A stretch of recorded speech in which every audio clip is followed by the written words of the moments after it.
Who do you think you are, thinking you can run an entire department? That sentence still echoes in my mind even now, nearly a year later. I can't forget the look in his eyes. Cold as ice, hard as steel. When he said those words. I used to think I was safe, respected, that I had built something lasting. But it turns out, what I built was just a ladder for someone else to climb, then kick me down without mercy. And worst of all, that person used to be a close friend of mine. I poured my youth into building that company, only to be pushed aside one day like expired merchandise. And I'm Olivia Dawson, 38 years old. I used to be the director of risk management at a financial firm in Austin, Texas, where I devoted nearly 12 years of my life. When I started, the company had about 25 employees. There were no clear departments, no standard processes, and no one really understood the role of risk in the financial system.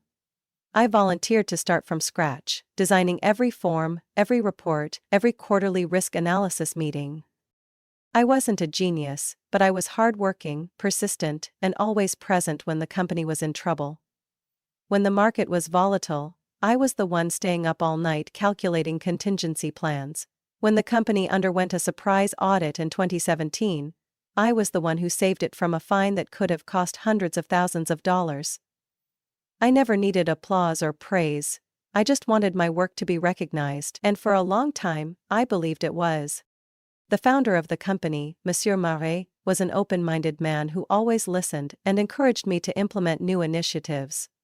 We weren't close, but he always gave me decision-making power and complete trust. I had the freedom to hire people, adjust budgets, and run my department.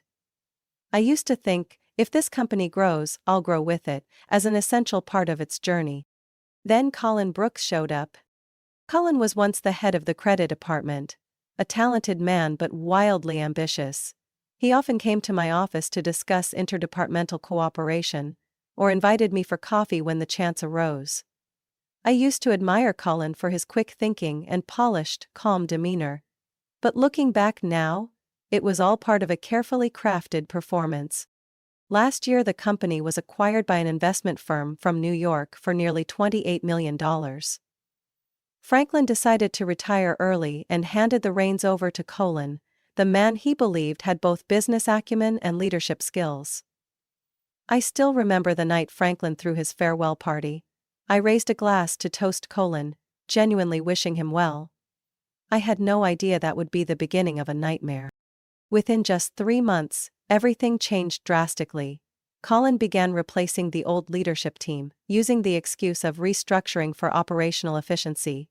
Veteran managers, people who had stood by me since the very beginning, were gradually transferred, demoted, or worse, silently forced out. I was one of the last to remain. One Monday morning I was called into the office.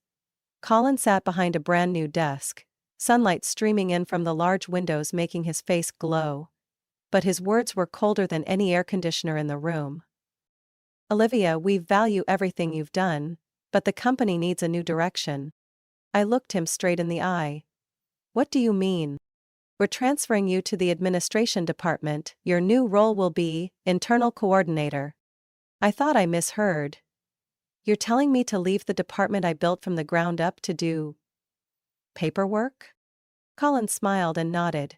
Administration is a critical function. I know you'll do well. I said nothing more. I knew this wasn't a suggestion. It was a demotion sentence sugar-coated in corporate language. I left the office feeling numb. I didn't cry. I didn't scream. I just felt something break inside me.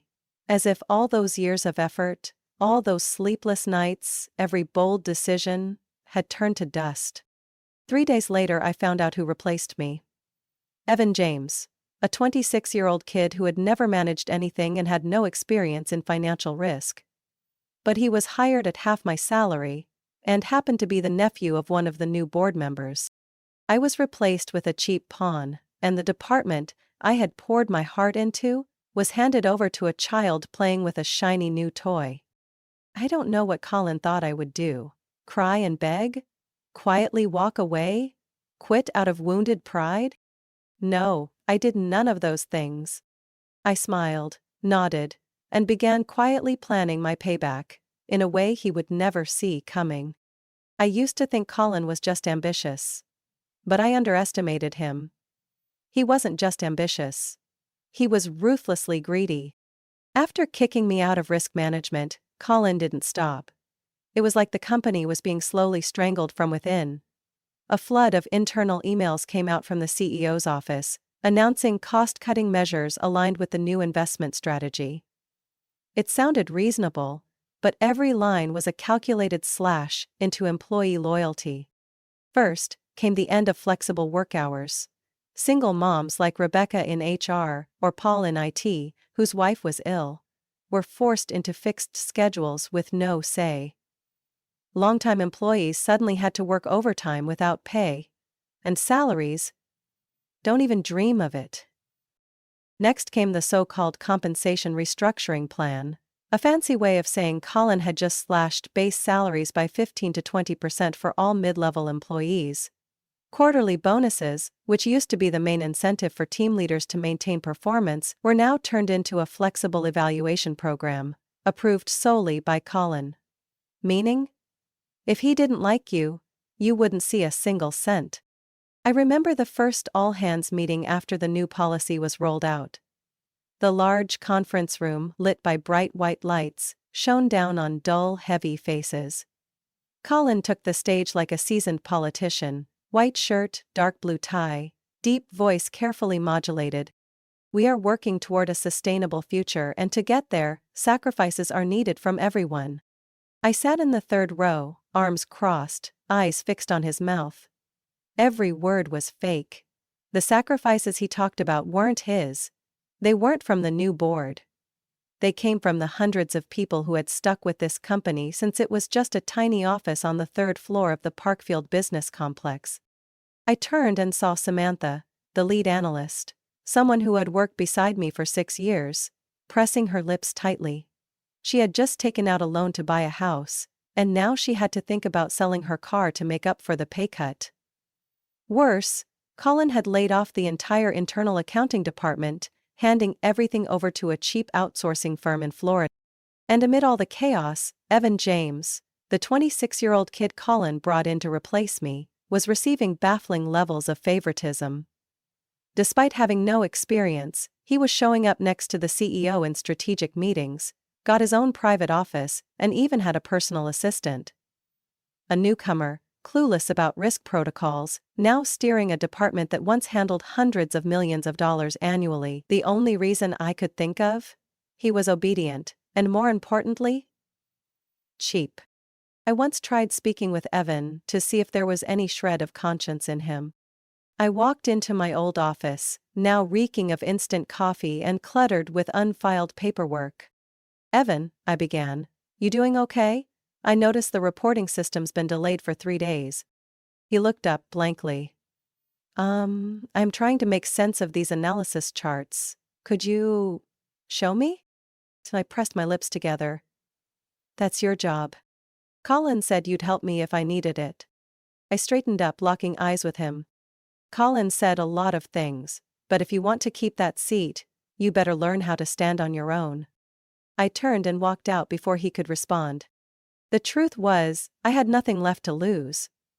I still worked, still showed up on time, still smiled politely in meetings. But in my mind, a plan was quietly taking shape. A plan that was detailed, calculated, and sharp as a knife honed over years. Colin thought he was the one in control, but he had no idea I had quietly mapped every move this company made for over a decade. Every process, every weak link in the system, every loyal employee he had cast aside. I knew them all. And I had a weapon even more powerful than knowledge: time. While he basked in his power and counted every dollar saved from choking the staff, I had already started my countdown.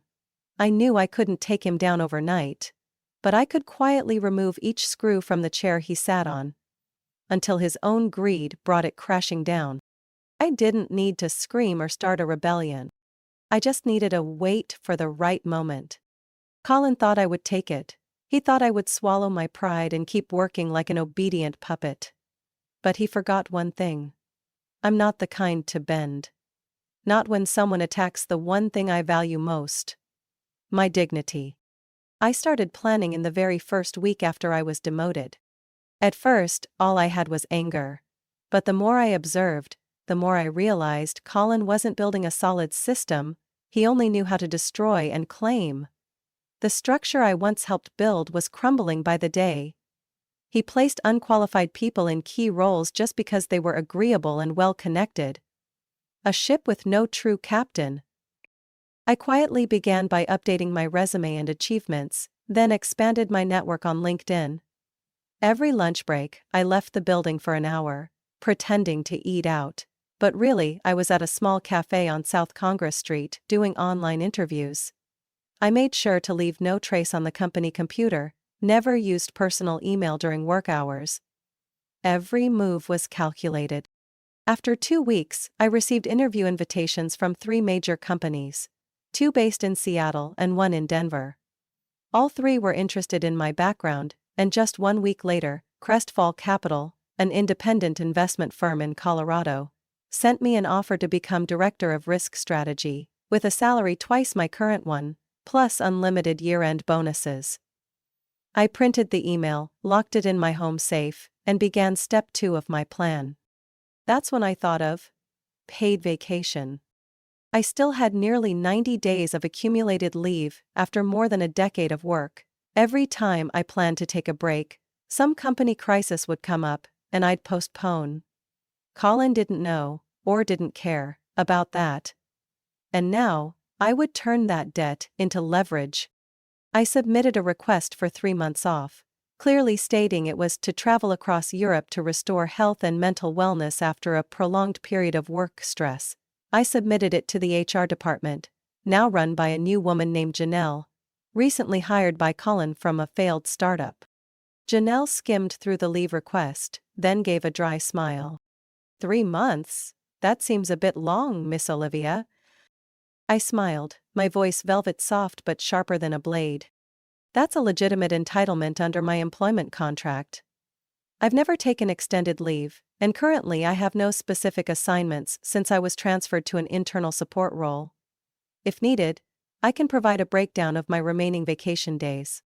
She had no choice but to sign off. Exactly 3 weeks later, I received an email confirming the leave had been approved. I didn't celebrate. I wasn't in a hurry. I still showed up to the office every day. Still smiled and chatted with coworkers. Still played the role of harmless Olivia as if I had accepted everything. At the same time, I had one more task: train Evan, the boy Colin handpicked to replace me. I knew full well that Evan wasn't capable of handling the risk department, but I said nothing. I helped him get familiar with the system, just at a basic level. When he asked deeper questions, I smiled and said, "That part I used to handle manually, it's not documented, just observe for now, you'll get used to it." I let Evan fend for himself, let him struggle with complex reports and quantitative analyses he couldn't fully grasp. Day by day, the backlog grew larger.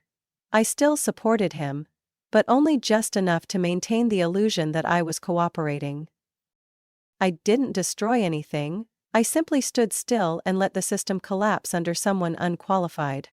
1 month before my leave, Colin held an emergency meeting with me and Evan.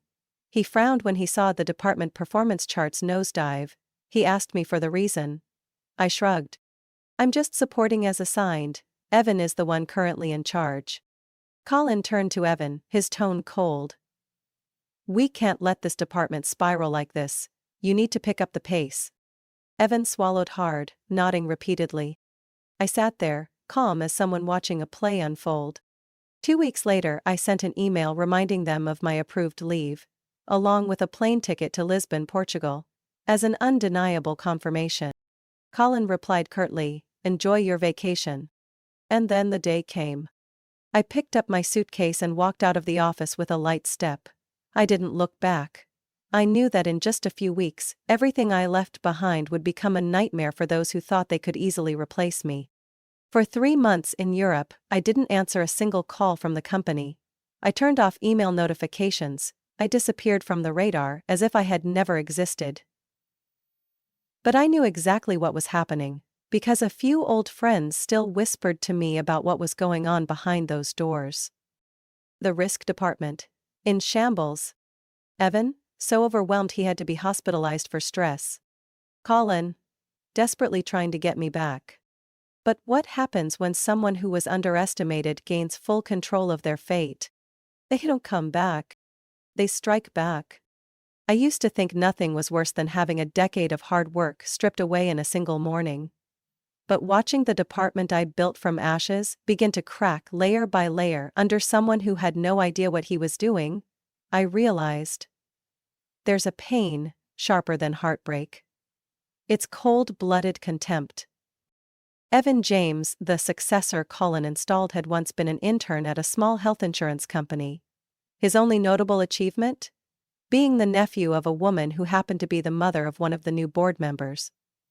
With an empty resume, naive eyes, and a foolish belief that trying hard is enough, Evan stepped into a leadership role as if it were some kind of simulation game. And I, the one replaced, was assigned to train him for the final 2 weeks before my extended leave. I agreed, but only on the surface. Evan walked into my office, or rather my former office, the place where I once crafted strategy reports that reshaped the company's entire financial direction, with a face full of confident cluelessness. "Miss Olivia, I'm really grateful you're still here to support me. Colin said you'd be a great mentor." I nodded, a slow smile forming on my lips.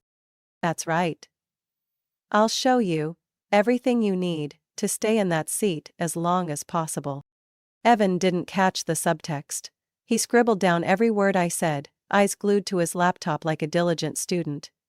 But what I taught were the most complex analyses, multi-layered Excel formula systems, and risk assessment reports, packed with technical jargon I knew for sure he wouldn't understand. Every time Evan asked, "Could you explain this part a bit more?" I tilted my head. "Oh, that part? Just check the documents I left on Google Drive, but remember to request access from IT. I no longer have permission since..." I was reassigned. I let him get lost in a maze of processes, algorithms, and responsibilities that had never been simplified. The more he tried, the deeper he sank. I didn't lie, but I didn't tell the whole truth either. And I didn't stop him when he submitted reports late, attached the wrong charts, or sent incorrect data to high-profile clients. Each mistake was a ticking time bomb. And me, I was just the bystander, watching the clock. 2 weeks passed in chaos. Every day brought at least one frantic internal call from other departments. "Where's the analysis data? Evan sent the wrong version again. Why is the risk ratio over the threshold this quarter with no alert?" I sat nearby, typing a few polite emails, then quietly stepping back, like a by-the-book advisor. Evan started panicking after the first week. He began arriving earlier, staying later, looking exhausted with dark circles under his eyes. But instead of asking for my advice, he kept scrambling to prove himself, just as Colin had encouraged. One Friday afternoon, I was making coffee when I saw him slam a stack of papers on the table. "Damn it, this report doesn't match. Olivia, I used the exact data you mentioned, and it's still wrong." I sipped my coffee, calm as ever. "Oh, maybe you forgot to apply the unofficial asset variable. That data's in the temporarily unused folder. But it's actually still needed. You never said it was required. I thought you'd double-check the logic before submitting. After all, you're the one in charge of the department."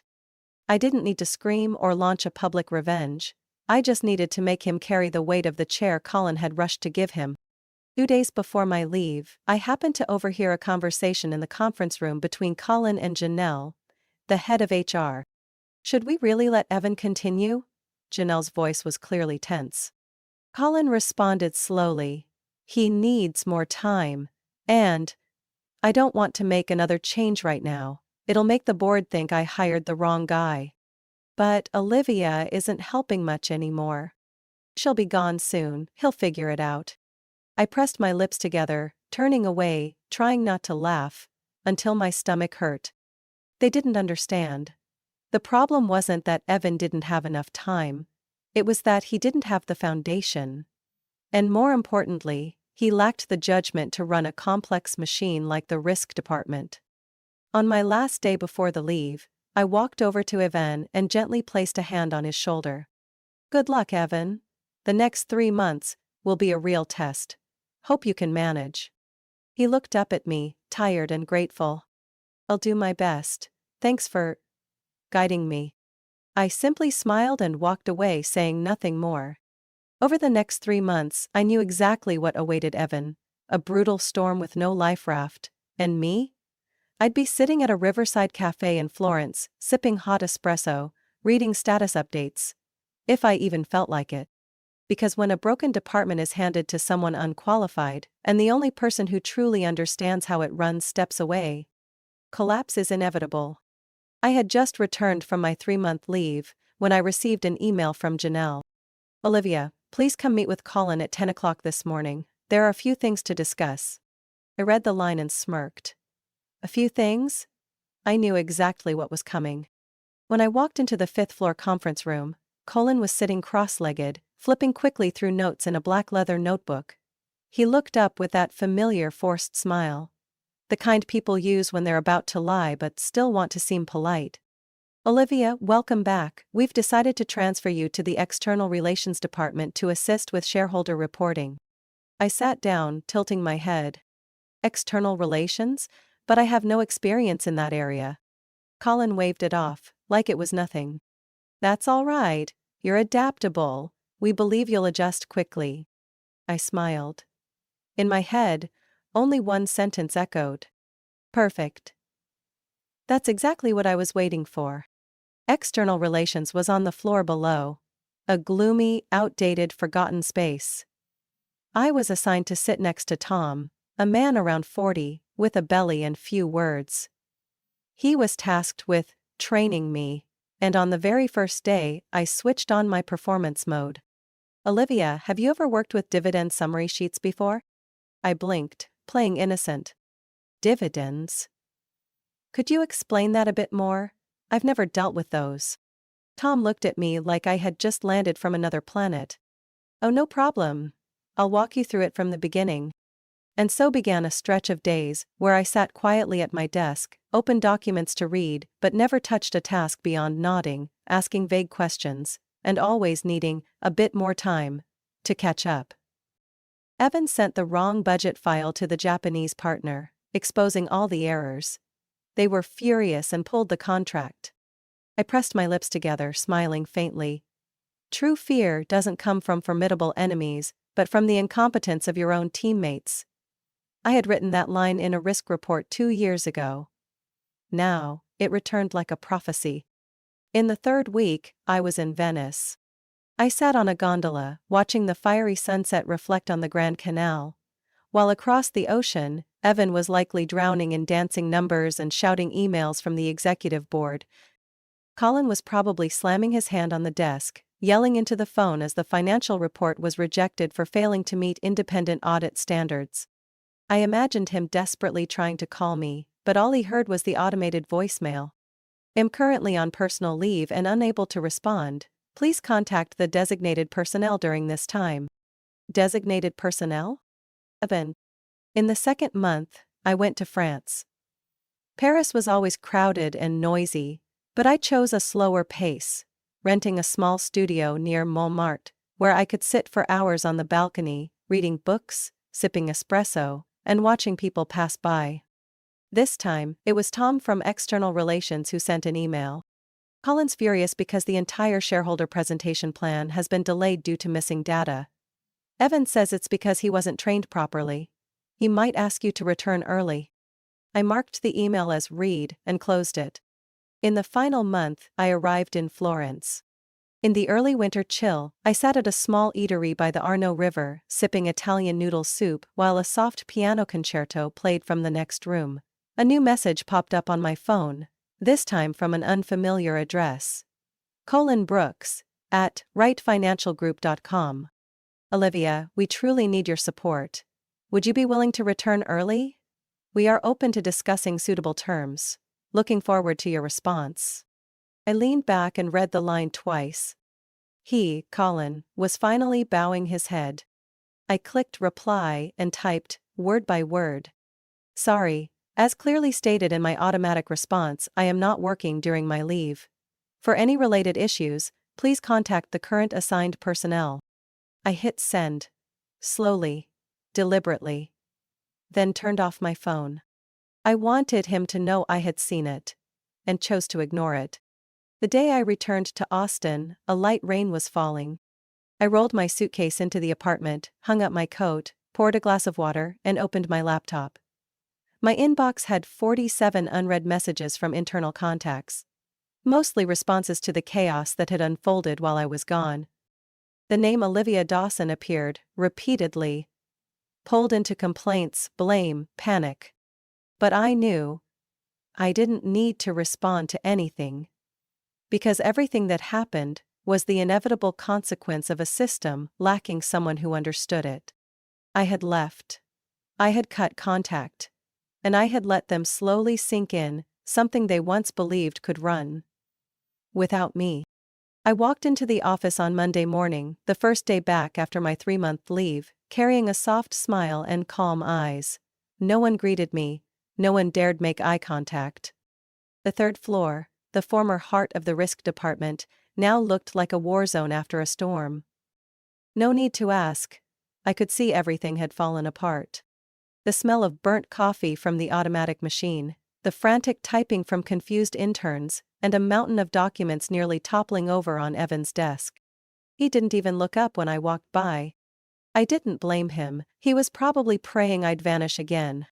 I headed straight to Colin's office. He stood there, no longer the arrogant executive from before. His shirt was wrinkled, tie loosened, and forehead soaked in sweat. Olivia, he rushed toward me as if I were the only lifeline left in a sinking ship. Thank you for coming back on schedule. I'd like to urgently discuss something with you. I sat down on the leather sofa, set my bag beside me and crossed my legs. About what? Colin swallowed, trying to recover his fake composure. The risk department is in trouble. We need your help during this restructuring phase. I know you handled things well before, and I'm proposing a temporary support rate of triple your current salary. Of course. Only for a few weeks. I gave a slight, cold smile. Triple? That does sound tempting. Colin nodded quickly, as if afraid I'd change my mind. Great. Can you start today? I smiled. I'll consider it, but first. Here is my resignation letter. I pulled the envelope from my bag and placed it on the table. He froze. I'll follow proper procedure. Give the full 2-week notice, but after that I'm leaving. For good. He was silent, then nodded, eyes lowered to the floor. Understood. But during those 2 weeks, I truly hope you'll support us as much as possible. That answer just gave a slight nod and left the room. During my final 2 weeks at the company, I became a silent ghost, with the label savior. I showed up on time every morning, sitting in the corner of the office, where I had the best view but was the least likely to be disturbed. My computer stayed on, an Excel file always open, but no formulas ever ran. Evan, now like a walking corpse, would occasionally wander over to ask, Miss Olivia, can I ask you about the market risk analysis? I turned to him, my voice flat. I'm restructuring the old analysis template. Please send your question by email. He nodded, then disappeared. I never replied to any messages. Other employees, even the new manager from finance, tried to approach me. But each time, I tactfully stepped back, leading them into a maze of procedures and vague references like, I'm not sure which version of the document was officially released. You should get Colin to approve. I haven't been updated on the new process, maybe check with legal? I only provide support upon request. Without a written directive, I can't intervene further. I wasn't lying, but I certainly wasn't helping. And then, the strangest part, they still paid me triple my old salary, just to have me sit there. By the end of the first week, Colin called me into the meeting room.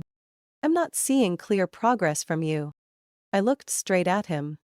Maybe I need additional access to the old systems. I no longer have admin rights. So, how long will that take? Depends on IT's response time. Probably sometime next week. Colin nodded, not daring to push further. I spent the second week packing and finalizing paperwork with my new company in Denver.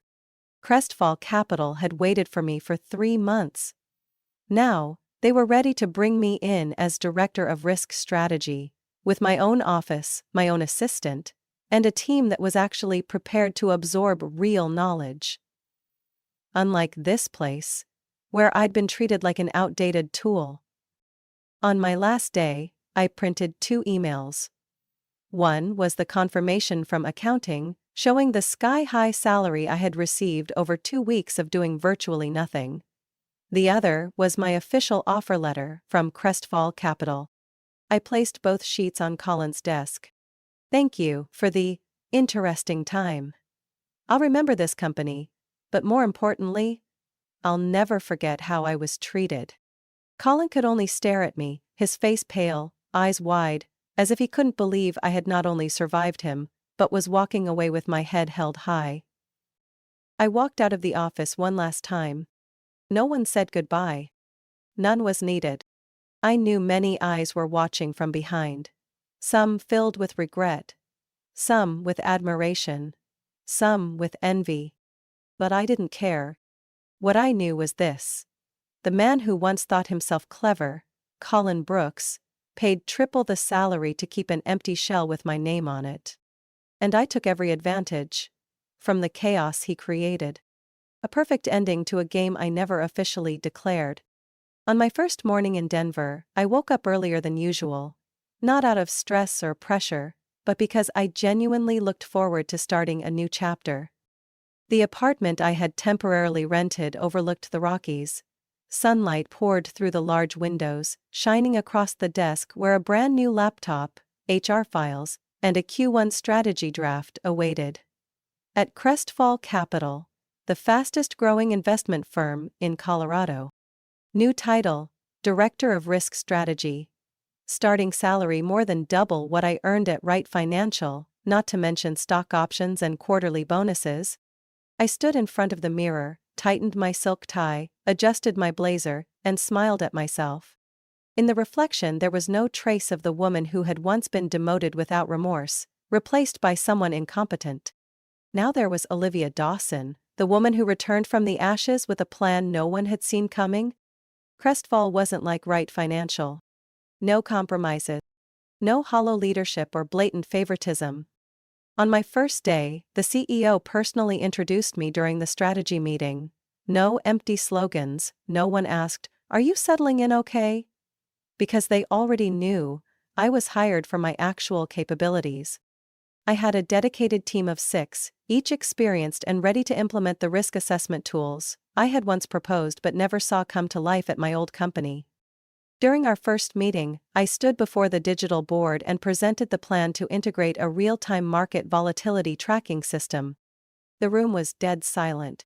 When I finished, a director at the end of the table was the first to applaud. Then everyone joined in. "We've been waiting for someone like you for a long time," the CEO said, walking up to me. "You're not just the right fit, you're exactly what we need." While I was busy rebuilding a department to actual professional standards, back in Austin, Wright Financial was crumbling by the day. Samantha, still in touch, couldn't hide her exasperation during our short calls. "Colin hasn't released the final quarterly audit report. The shareholders are pressuring for mass layoffs. Evan has resigned, completely collapsed. They hired an external audit firm, but it flagged major errors from last quarter onward. I heard the parent company is considering selling the entire southern branch for less than half of what they originally paid." I listened to every word. I didn't laugh. I didn't gloat. I didn't need to. Because that downfall wasn't caused by me. It was the inevitable result of arrogance, greed, and the failure to judge people correctly. One Thursday afternoon, while on a business trip to San Francisco with the strategy team, I happened to see Colin walking out of an office building. he didn't see me. He wore a plain white shirt, worn and tired. Nothing like the powerful figure he once was. He looked like a man desperately clinging to the last remnants of a faded reputation. I stood from a distance, never approaching. I didn't need his apology. I didn't need any explanations. I had won, and my victory didn't need to be shouted. 8 months after leaving the old company, I was invited to speak at the statewide financial conference, a major event for leaders in the investment industry. On stage, under the bright lights, I spoke about rebuilding an effective risk department, about detecting discrepancies in systems and addressing them before they became crises. I never mentioned Wright Financial. There was no need. But those who knew, understood. When I stepped off the stage, someone rushed up to shake my hand. "You're Olivia Dawson? I've heard your story. You're a legend." I simply smiled. I didn't need to be a legend. I just needed to do the right thing. And let the rest speak for itself. Now, I still wake up early every morning, but no longer to face a draining day or brace myself against disrespect. I wake up to lead, to build. To prove a simple, bitter truth. Never underestimate a woman who knows her worth. Wright Financial didn't collapse because I left. It collapsed because they thought I wasn't worth keeping. Olivia's story is a powerful reminder of a harsh but necessary truth. When people underestimate your value, don't prove them wrong with words, let your actions speak louder. Betrayed, demoted, and replaced by someone unqualified, Olivia didn't react with anger but with strategy and quiet resolve. She left at the right moment, secured a better job, and while those who underestimated her struggled with the wreckage, she rose. In real life, sometimes the greatest victory is walking away, without looking back. What do you think about how Olivia handled the situation? Would you have done the same in her place? Leave a comment below, and don't forget to follow the channel for more powerful real-life stories about family, career, and resilience.